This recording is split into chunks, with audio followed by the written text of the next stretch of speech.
Well, good morning. Finally, actually, a pretty decent sleep considering that I found this place kind of like at the last minute. Um, if you ever do a lot of writing and you find a place that has a hot spring, go and take it because you will sleep rather well. Overall, it was a pretty good, like I said, sleep, except at like 2 o'clock in the morning. Maybe no, it was a bit earlier than that. Around 1 o'clock in the morning, there was sort of a loud noise. Um, that I heard, and for a moment I thought, wait a second, are there like cats doing what cats do at night? And then, no, it's not that.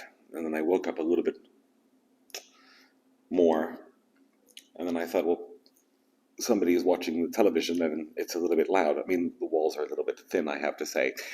But no, it wasn't that. It was in the room next to mine. And the wall is right here.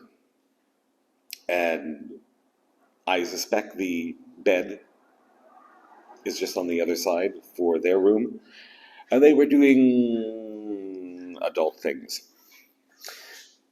And I was trying to think, like, what should I do? So I took out my Bluetooth speaker and I put it a little bit close to the wall, and I started playing Tchaikovsky's 1812 Overture. After about 5 minutes, it kind of died down, but it was rather funny. I've been in places before where you have very thin walls, and I kind of wonder, like, why would somebody do that considering that they know the wall is very thin? And there's probably somebody on the other side who's trying to sleep. But anyway, they got off eventually, I suppose. So I'm kind of hoping that, maybe on my way out today that I will, I'll see them so I can say, good morning, wink, wink. But anyway, so I'm just going to have a very quick bite to eat, have a shower, and repack everything. And then we're going to head to the Taxi Museum, like I mentioned the last time. So, yeah, that should be rather fun. And it's a beautiful day, again. Surprisingly, I was a little bit worried about this trip because earlier in the week, they had been forecasting rain. But then things kind of changed, and there was another tropical storm that started brewing. And as I mentioned in a previous video, of maybe a few weeks ago now, the best sort of weather that you can get at any time is when there's a typhoon or tropical storm that is developing, because the weather will be absolutely perfect for the days leading up to it. We haven't been hit yet by any type of typhoon, the weather has been kind of organized like that kind of things happened. So yeah, beautiful blue skies. So heading off there, and then I know at 12 o'clock, I just got a message last night that some friends of mine are actually going to be riding to the area. So we're going to be meeting for lunch at the other end of Yilan. They still haven't sent me the location yet, but I'm sure it'll be fine. Anyway, I'm going to go now, pack, shower, get changed, and then I will see you at the Taxi Museum. And I should mention, there's actually one particular taxi that I want to see. I know that may sound very strange, but if it's there, and I heard that it is, then you will understand. There's one particular taxi that I definitely guaranteed want to see. And hopefully it's there. Because if it is, there's a little amazing backstory to that taxi itself.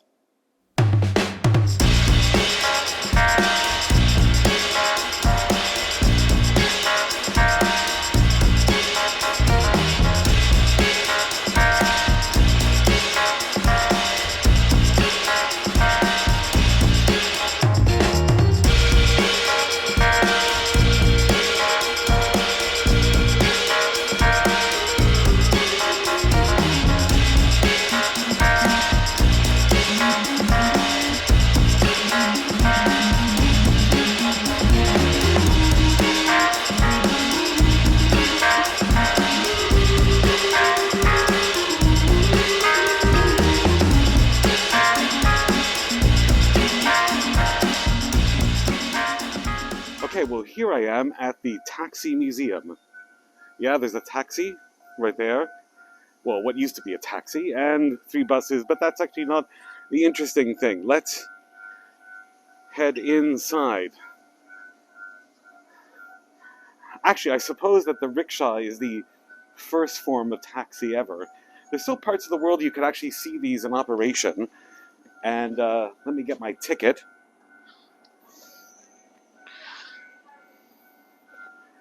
So the rickshaw is probably the first taxi ever. Now, some of these actually I know very well. So let's go around. Of course, the New York taxi and the Austin black cab.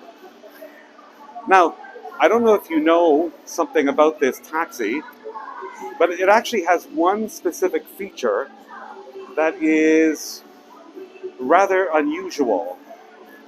Ignore the music that's in the background. New York taxi, yes, a Mercedes-Benz taxi, of course it has to be German. Now this one right here is the one that I remember very well when I was living in Germany, in Cologne and in Berlin. Always loved these ones. The taxi drivers are always fun on these ones. They would usually drive like maniacs. Portuguese, of course, and it has to be a Peugeot. Actually, I have to say, I'm not a fan of taxis that are yellow. A taxi from the city of Marseille in France. And a very early Datsun Bluebird 312P from Japan. Some of these cars actually were even exported overseas. There's a guy I know in the Netherlands that also has one of these little ones, which is actually quite nice. So let's see what else we have here. Well, of course, some areas they use scooters as taxis, I suppose. And there's one actually that's right by here that I actually happen to love. These are Toyota Crowns, which, if you go to places like Singapore and Hong Kong, these are literally everywhere. The Toyota Crown is a car that actually, I have to say that is actually quite nice. Surprisingly, not much has changed with the Toyota Crown. They pretty much look the same. I mean, if you go to the airport in Hong Kong and you look at the Toyota Crown, really nothing has changed on it in decades. Here's some older ones as well, and they pretty much look exactly the same. I have to say, it's just a car, but they are fun to drive. Here's another one from, I think this one is Japanese. Yes, actually, you can always tell it's a Japanese one. For some reason, there was this thing that was done in Japan a very long time ago where they would actually have the mirrors on the outside of the bonnet instead of by the doors, like on these ones as well that you see. So this is a Japanese one. Actually, altogether quite interesting. There is one car that I am looking for. Hopefully, I was told that it was here, but we'll have to wait and see. The London Black Cab. So, do you know what the feature of the London Black Cab is? Something that it does that other cars don't. Typical American checker marathon. Just like the taxis that were in the television series Taxi. Very indestructible. If you're going to make a movie about New York in the through the 1970s, you could just use a marathon checker because they really haven't changed that much. Very simple interior. The funny thing actually about the checker is that every time I see one, I always think of Jim, from Taxi. All right, so here we have two other Japanese ones. You can always tell it's Japanese because it has the rear view mirrors on the outside. And I believe, if I'm not mistaken, there was one James Bond film that actually had this one in it, but I could be mistaken. This is a old Taiwan taxi from the 1980s. Um, Now, the early Taiwan taxis actually were all imported from Japan, which is the reason why the mirrors are at the bonnet. Of course, that has changed a lot.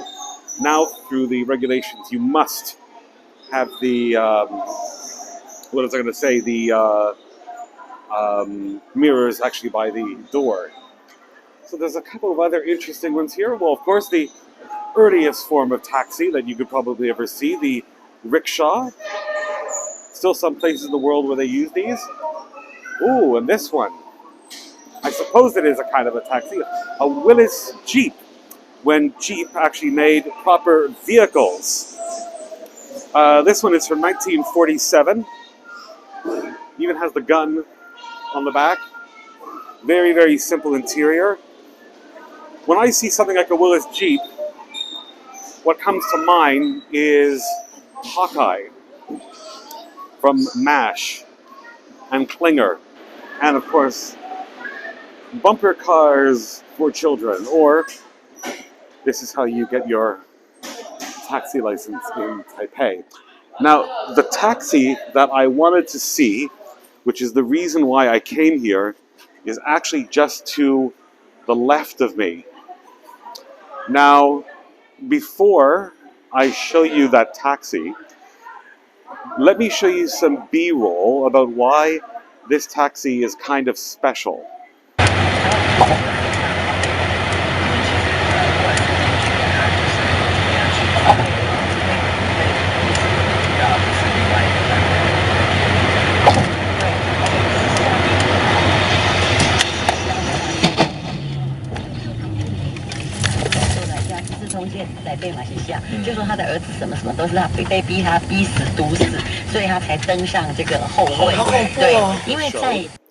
This is the taxi that was struck by an airplane on the expressway. Surprisingly, of course, everybody did survive, except for the taxi itself.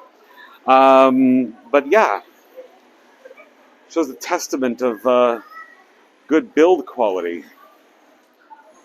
That's the interior. It was a Trans-Asia flight